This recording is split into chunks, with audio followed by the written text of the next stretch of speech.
57 বছরে পা দিয়েছেন বলিউড সুপারস্টার সালমান খান। জীবনে প্রেম করেছেন অনেক, কিন্তু এখনো করেননি বিয়ে। জন্মদিনে ভক্তদের ভালোবাসা আর সহকর্মীদের শুভেচ্ছায় ভেসেছেন ভাইজান। তবে সবকিছুর মাঝেই এক চাঞ্চল্যকর মন্তব্য করে আবারও শিরোনামে তিনি। সালমান বলেন, আমি সন্তান চাই, কিন্তু সন্তান থাকলে মা তো থাকবে, আমি কোনো মা চাই না। বলিউডের হার্টথ্রব আরও জানান, মায়েদের তো দেখাশোনার দরকার হয়, তাই আমি গোটা একটা গ্রামের দায়িত্ব নিয়েছি। সন্তানেরও অভাব হচ্ছে না, মায়েরাও একা নন।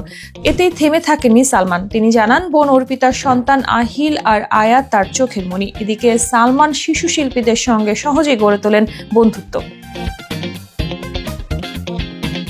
ভাইরাল হওয়া এক ভিডিওতে দেখা গেছে বাচ্চাদের সঙ্গে নাচছেন স্ত্রী সিনেমার গানে। তার ভাষায়, শিশুরা পবিত্র, তাদের সহচর্যে জীবন পূর্ণ হয়। তবে কি বিয়ে ছাড়াই বাবা হবেন সালমান? বলিউডে বহু সম্পর্কের গুঞ্জনের পরও আজও একা সালমান খান। তবুও তার মনে একটাই চাওয়া, সন্তান হোক।